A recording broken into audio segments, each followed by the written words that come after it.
لجنہ T V کے محترم دوستو، میں ہوں حامد اختر اور آپ تمام دیکھنے اور سننے والوں کو السلام علیکم ورحمۃ اللہ وبرکاتہ۔ دوستو، ویڈیو شروع کرنے سے پہلے عرض کرتے چلیں کہ حسب روایت اگر آپ ہمارے اس چینل پر نئے ہیں تو ہمارے اس چینل کو سبسکرائب کیجئے اور ساتھ میں موجود گھنٹی کے بٹن کو دبانا نہ بھولیے، اور مزید درخواست ہے کہ اگر یہ ویڈیو آپ کو نفع بخش ثابت ہو تو اس ویڈیو کو ضرور لائک کریں۔ ناظرین کرام، وعدے کے مطابق آج ہم آپ کی خدمت میں پارہ نمبر 20 کا خلاصہ پیش کریں گے۔ آئیے پارہ شروع کرتے ہیں۔ بسم اللہ الرحمن الرحیم۔ ناظرین کرام، 20ویں پارے کی ابتدا میں قدرت اور وحدانیت کے 5 دلائل اور براہین ذکر کیے گئے ہیں اور پانچوں استفہامیہ انداز میں مذکور ہیں۔ برہان اول، پہلی دلیل۔ ناظرین کرام، کیا وہ اللہ جس نے آسمانوں اور زمینوں کو پیدا کیا ہے اور آسمان سے بارش برسا کر خوبصورت اور تر و تازہ باغات لہلہائے ہیں، وہ بہتر ہے یا جنہیں یہ شریک ٹھہراتے ہیں وہ بہتر ہے؟ برہان ثانی، دوسری دلیل۔ وہ محسن حقیقی جس نے انسان کے لیے زمین کو باعث قرار بنایا ہے، اس کے سینے میں نہریں جاری کی ہیں، اس کی پشت پر بھاری پہاڑ رکھ دیے ہیں اور میٹھے اور کھارے پانی کو خلط ملط ہونے سے بچانے کے لیے ان کے درمیان رکاوٹیں کھڑی کر دی ہیں۔ کیا اس محسن اور قادر ذات کو بتوں کے مثل ٹھہرانا کسی صورت بھی قرین انصاف ہے؟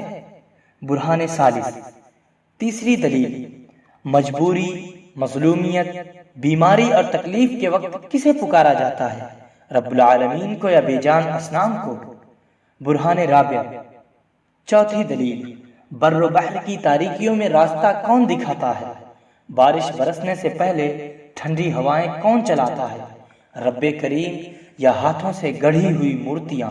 برہان خامس، پانچویں دلیل۔ انسان کو ابتدا میں کس نے پیدا کیا تھا اور دوبارہ کون پیدا کرے گا؟ رب العالمین کے سوا کون ہے جس کا نام تم پیش کر سکو؟ ناظرین کرام، قرآن کا عمومی اسلوب یہی ہے کہ وہ اللہ تعالیٰ کی الوہیت اور وحدانیت پر کائناتی مناظر اور نفس انسانی کے حقائق سے استدلال کرتا ہے۔ یوں وہ پوری کائنات کو بحث و مناظرہ کا میدان بنا دیتا ہے، یہاں تک کہ مخالف بھی یہ تسلیم کرنے پر مجبور ہو جاتا ہے کہ اللہ کے سوا کوئی بھی نہیں ہے جو یہ سارے کام کر سکے۔ عقیدہ توحید کے بعد دوسرا بنیادی مسئلہ جو مشرکین کی سمجھ میں نہیں آتا تھا وہ دوسری زندگی کا مسئلہ تھا۔ وہ کہتے تھے کہ یہ کیسے ممکن ہے کہ جب ہم اور ہمارے آپا مٹی ہو جائیں گے تو ہمیں دوبارہ پیدا کر دیا جائے گا۔ ان کے لچر اور کھوکھلے اعتراض کے جواب میں اللہ نے اپنے نبی کو تسلی بھی دی اور مشرکین کو وعید بھی سنائی کہ جو کچھ پہلے مجرموں کے ساتھ ہوا وہ تمہارے ساتھ بھی ہو سکتا ہے، زمین پر چل پھر کر دیکھ لو کہ ان کے ساتھ کیا ہوا۔ اس کے بعد قیامت کے بعد مناظر بیان کیے گئے ہیں اور یہ بتایا گیا ہے کہ یہ جہاں بس اس وقت تک باقی ہے جب تک سور نہیں پھونک دیا جاتا۔ حضرت اسرافیل علیہ السلام پہلی بار سور پھونکیں گے تو ارض و سما کی ساری مخلوق پر خوف و ہیبت طاری ہو جائے گی، اور جب دوسری بار سور پھونکیں گے تو کائنات کی ہر چیز کو موت آ جائے گی۔ پھر جب تیسری بار سور پھونکیں گے تو سب قبروں سے زندہ اٹھ کھڑے ہوں گے۔ جیسے اس سورت کی ابتدا عظمت قرآن کے بیان سے ہوئی تھی، یوں ہی اس کے اختتام پر بتایا جا رہا ہے کہ انسان کی سعادت یہ ہے کہ وہ اس کتاب مقدس کی تعلیمات کو مضبوطی سے تھام لے۔ ناظرین کرام، سورہ مکمل ہوئی۔ اب یہاں سے سورۃ القصص کا ذکر ہوگا۔ سورہ قصص مکی ہے، اس میں 88 آیات اور 9 رکوع ہیں۔ اس سورت کا زیادہ تر حصہ فرعون کے ساتھ حضرت موسیٰ علیہ السلام کو جو معاملہ پیش آیا اس کے بیان پر مشتمل ہے۔ اس سورت کی ابتدا حروف مقطعات میں سے طا سین میم کے ساتھ ہوئی ہے اور ان حروف کے متصل بعد قرآن کریم کی حقانیت کا بیان ہے۔ اس کے بعد حضرت موسیٰ علیہ السلام کے قصے کا آغاز ہو جاتا ہے۔ سورہ قصص بتاتی ہے کہ فرعون مصر میں بڑا بن بیٹھا تھا، تکبر اور جور و جفا میں حد سے آگے بڑھ گیا تھا۔ اس نے آج کے سامراج اور استعمار کی طرح مصر والوں کو مختلف گروہوں اور طبقات میں تقسیم کر رکھا تھا تاکہ اس کے اقتدار کو عوام کی منظم اجتماعی طاقت سے کوئی خطرہ لاحق نہ ہو۔ بنی اسرائیل جو مصر کی بہت بڑی اقلیت بن چکے تھے، اس کے ظلم و ستم کا خصوصی ہدف تھے۔ پھر اللہ نے کمزوروں کو اٹھانے اور زیر دستوں کو بالادست کرنے کا ارادہ کر لیا۔ انہی حالات میں حضرت موسیٰ علیہ السلام کی ولادت ہوئی۔ آپ کی والدہ پریشان ہو گئی، کیونکہ وہ جانتی تھی کہ فرعون کے کارندوں کو اگر خبر ہو گئی تو وہ نومولود کو زندہ نہیں چھوڑیں گے۔ حکیم و خبیر رب نے ان کی رہنمائی کی۔ انہوں نے صندوق بنایا، اس میں اپنے لخت جگر کو لٹا کر نیل کی لہروں کے حوالے کر دیا۔ پانی کے دوش پر تیرتے ہوئے صندوق کو فرعون کی خادماؤں میں سے ایک نے اٹھا کر اس کی اہلیہ حضرت آسیہ کی گود میں ڈالا۔ فرعون اس معصوم بچے کو بھی ذبح کرنا چاہتا تھا، لیکن رب العالمین کا فیصلہ کچھ اور تھا، اور یقیناً ہوتا وہی ہے جو رب کا فیصلہ ہوتا ہے۔ انسان کی تدبیریں، سازشیں، منصوبے اور پروگرام دھرے کے دھرے رہ جاتے ہیں۔ آسیہ نے کچھ اس انداز سے بات کی کہ اس شخص کا دل بھی پسج گیا، جس کے سینے میں لگتا تھا کہ دل نہیں، پتھر کا ٹکڑا ہے۔ ادھر فرط غم کی وجہ سے بچے کی والدہ کا یہ حال ہو گیا کہ کسی پل سکون و قرار نہیں۔ تصور ہی تصور میں صندوق کو فرعونیوں کے ہاتھ لگتے اور بچے کے گلے سے خون کا فوارہ پھوٹتے دیکھتی ہیں، لیکن رحیم و کریم اللہ نے ان کے بے قرار دل کو قرار عطا فرمایا اور وعدہ کیا کہ بچے کو تمہاری ہی گود میں واپس لوٹا دیا جائے گا۔ یہ معجزہ کیسے ظاہر ہوگا، یہ ناممکن کیسے ممکن بنے گا، یہ سوچنا تمہارا نہیں، ہمارا کام ہے۔ بھوکے بچے کو کئی دائیوں نے دودھ پلانے کی کوشش کی، لیکن وہ کسی کا بھی دودھ پینے پر راضی نہ ہوا۔ آپ کی بہن اجنبی بن کر یہ منظر دیکھ رہی تھی۔ اسی کے مشورے پر بے قرار ماں کو بلایا گیا اور بطور دایا کے بچے کو اسی گود میں ڈال دیا گیا جو گود اس کے لیے تڑپ رہی تھی۔ فرعون نے اپنے خیال میں ایسا انتظام کیا تھا کہ کوئی اسرائیلی بچہ اپنی ماں کا دودھ بھی نہ پی سکے، اس سے پہلے ہی اسے تحقیق کر دیا جائے۔ اور اللہ کا فیصلہ یہ تھا، وہ بچہ جسے اپنے وقت کے سب سے بڑے ظالم اقتدار کے لیے خطرہ بننا تھا، اس کی پرورش اسی اقتدار کے زیر سایہ اور صاحب اقتدار کے نان نفقہ سے ہو، پھر وہی ہو کر رہا جو سچے رب کا فیصلہ تھا۔ خدائی کے جھوٹے دعوے دار کی تدبیر ناکام ہو کر رہی۔ حضرت موسیٰ علیہ السلام نے جوانی کی حدود میں قدم رکھا تو آپ کے ہاتھوں قبطی کا خون ہو گیا۔ ایک مرد وفا کے مشورے پر آپ مصر سے نکل گئے اور مدین کی راہ لی۔ یہاں نہ جان نہ پہچان، نہ ٹھکانہ نہ ذریعہ معاش۔ دعا کے لیے اسی کے سامنے ہاتھ اٹھا دیے جس نے زہریلے سانپ اور آدم خور بھیڑیے کے ہاتھوں پرورش کرائی تھی۔ کہا تو بس یہ کہ یا رب العالمین، میں تیری عطا کا فقیر اور محتاج ہوں۔ آپ کی یہ دعا دریا بکوزہ کی مثال تھی۔ اس میں وہ سب کچھ آ گیا جس کا انسان محتاج ہو سکتا ہے۔ سائے کا محتاج ہے تو دھوپ کا بھی محتاج ہے، بیداری کا محتاج ہے تو نیند کا بھی محتاج ہے۔ ایک درخت کے سائے تلے بیٹھے تھے کہ دو باحیا اور پردہ دار بچیاں بکریوں کو ہکاتے ہوئے آ گئیں۔ ان کی بکریوں کو ازراہ احسان کنویں سے پانی کھینچ کر پلا دیا۔ بچیاں سمجھدار تھیں، اپنے والد حضرت شعیب علیہ السلام کے سامنے جا کر اس اجنبی مسافر کی قوت و طاقت اور امانت و دیانت کی تعریف کی۔ انہی میں سے ایک بچے کے ذریعے بلائے گئے۔ نہ صرف باعزت اور راحت کا ٹھکانہ میسر آ گیا، بلکہ چند شرائط کے تحت رشتے کی بھی پیشکش ہو گئی۔ شادی کے بعد اہلیہ کو ساتھ لیے مصر واپس جا رہے تھے کہ ٹھٹھرتے ہوئے جنگل میں آگ بھڑکتے ہوئے دیکھی۔ آگ لینے کے لیے آگے بڑھے تو نبوت سے نواز دیے گئے۔ نبوت عطا کرنے والے نے عصا اور ید بیضا کا معجزہ دے کر اسی کے سامنے کلمہ حق کہنے کا حکم دیا جس نے اللہ کی زمین اللہ کے بندوں پر تنگ کر رکھی تھی اور جو اپنے سوا کسی کو بڑا ماننے کے لیے تیار نہ تھا۔ کلمہ حق کہہ دیا گیا۔ فرعون نے نہ ماننا تھا، نہ مانا۔ اللہ نے اسے اٹھایا اور فوج کے پروں سمیت مادی ترقی کے اس سلوگن کو دریا کی طوفانی موجوں کے حوالے کر دیا، رہے نام اللہ کا۔ یہ قصہ جس کے نمایاں کردار تین ہیں، حضرت موسیٰ علیہ السلام، بنی اسرائیل اور فرعون، اور جس کا کچھ حصہ یہاں اور بقیہ جزئیات پورے قرآن میں مذکور ہیں۔ اس قصے سے مجموعی طور پر بصیرتیں اور عبرتیں حاصل ہوتی ہیں۔ نمبر 1، اگر انسان مصائب و آلام پر صبر کرے تو دنیا اور آخرت میں اس کے اچھے نتائج برآمد ہوتے ہیں۔ نمبر 2، جو شخص اپنے معاملات میں اللہ پر بھروسہ رکھتا ہو اللہ تعالی اس کی مشکلات کو ضرور آسان کر دیتا ہے۔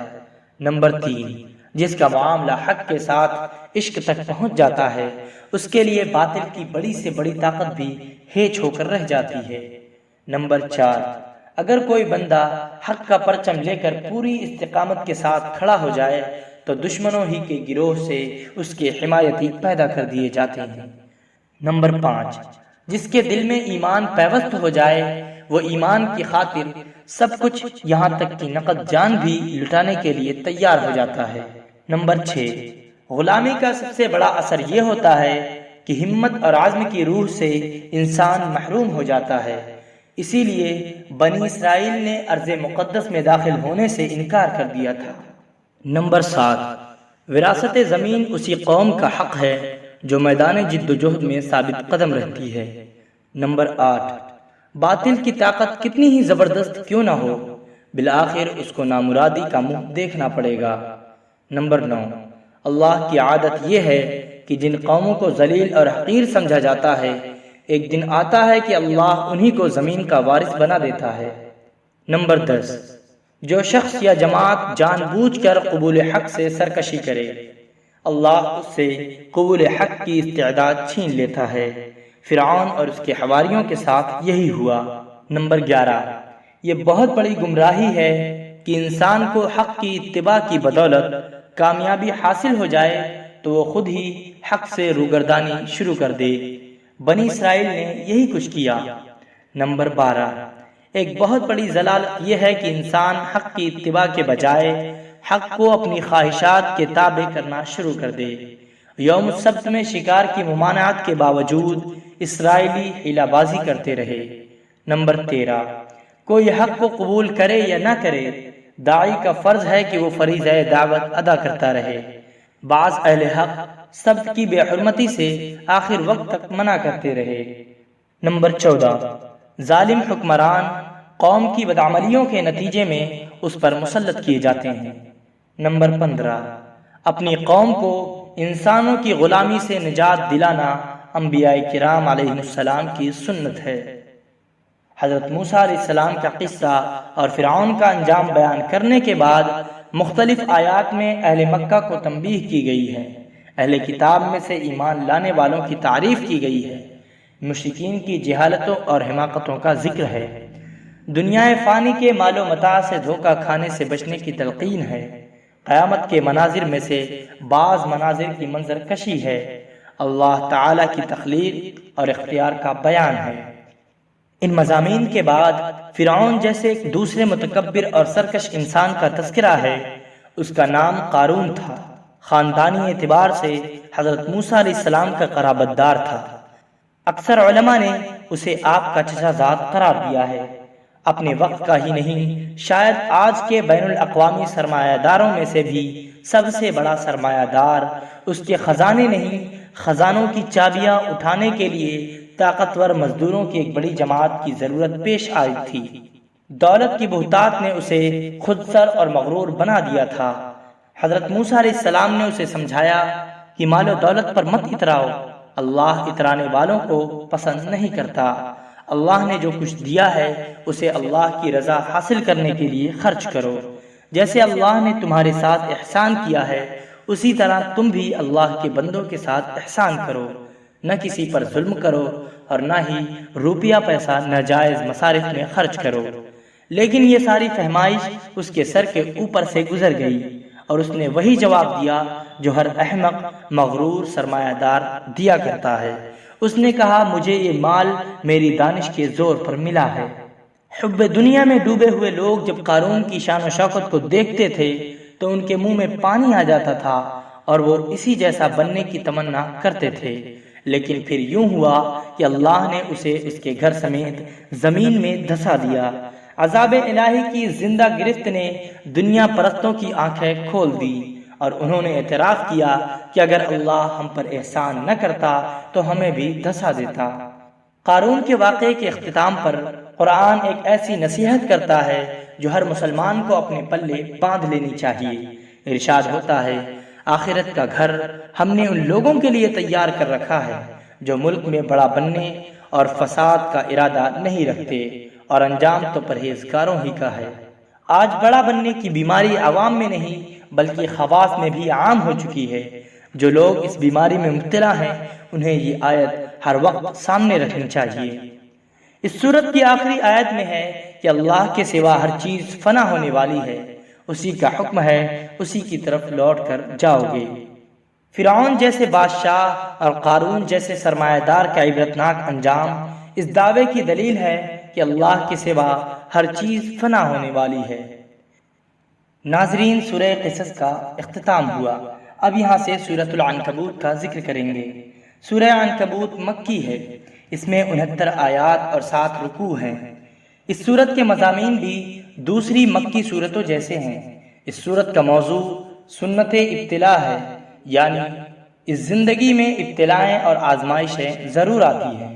مکی زندگی میں مسلمانوں کو طرح طرح کے مظالم اور مصائب کا سامنا کرنا پڑا۔ جب جور و جفا کے بادل پیہم برس کر بھی نہ تھمتے تو بتقاضائے بشریت بعض لوگ گھبرا اٹھتے تھے۔ انہیں سمجھانے کے لیے فرمایا گیا کہ ایمان والوں کو آزمانا اللہ کی پرانی سنت اور دستور ہے، تاکہ سچے اور جھوٹے، مومن اور منافق میں امتیاز ہو جائے۔ صاحب ایمان بڑے بڑے حوادث کے سامنے استقامت دکھاتا ہے، جبکہ زبانی کلامی ایمان کے دعوے کرنے والوں کے قدم ڈگمگا جاتے ہیں، اور ان میں سے بعض دنیاوی تکلیفوں سے بچنے کے لیے معاذ اللہ مرتد ہو جاتے ہیں۔ ارشاد ہوتا ہے، بعض لوگ ایسے ہیں جو کہتے ہیں کہ ہم اللہ پر ایمان لائے، جب انہیں اللہ کی راہ میں کوئی ایذا پہنچتی ہے تو لوگوں کی ایذا کو یوں سمجھتے ہیں جیسے اللہ کا عذاب، اور اگر تمہارے پروردگار کی طرف سے مدد پہنچے تو کہتے ہیں کہ ہم تو تمہارے ساتھ تھے، کیا اللہ نہیں جانتا جو کچھ اہل عالم کے سینوں میں ہے۔ ایمان والوں میں سب سے زیادہ اور سخت آزمائشیں اللہ کے نبیوں پر آئیں، اس لیے اس صورت میں حضرت نوح، حضرت ابراہیم، حضرت موسیٰ اور حضرت ہارون علیہ السلام کے قصے اجمالی طور پر ذکر کیے گئے ہیں، تاکہ ایمان والے جان لیں کہ اہل حق پر ابتلائیں تو آتی ہیں، لیکن یہ ابتلائیں دائمی نہیں ہوتی۔ انجام کار اہل حق کو غلبہ نصیب ہوتا ہے اور ان کے مخالفین کو ہلاک کر دیا جاتا ہے۔ سورت کے اختتام پر مشرکین کے بتوں کو عنکبوت یعنی مکڑی کے ساتھ تشبیہ دی گئی ہے، جیسا کہ اس کا جالا از حد کمزور ہوتا ہے، نہ سردی سے بچا سکتا ہے، نہ گرمی سے، اور نہ ہی تیز ہواؤں کا مقابلہ کر سکتا ہے۔ یوں ہی مشرکوں کے بت کمزور ہیں، نہ انہیں نقصان سے بچا سکتے ہیں اور نہ ہی کوئی فائدہ پہنچا سکتے ہیں۔ ناظرین کرام، اس سورت کے اختتام سے 20واں پارہ مکمل ہوا۔ انشاءاللہ آپ حضرات کی خدمت میں کل 21ویں پارے کا خلاصہ پیش کریں گے۔ ناظرین، اگر آپ کو یہ ویڈیو اچھی لگی ہو تو ہمارے چینل کو سبسکرائب کیجیے اور بیل آئیکن کو دبانا نہ بھولیے۔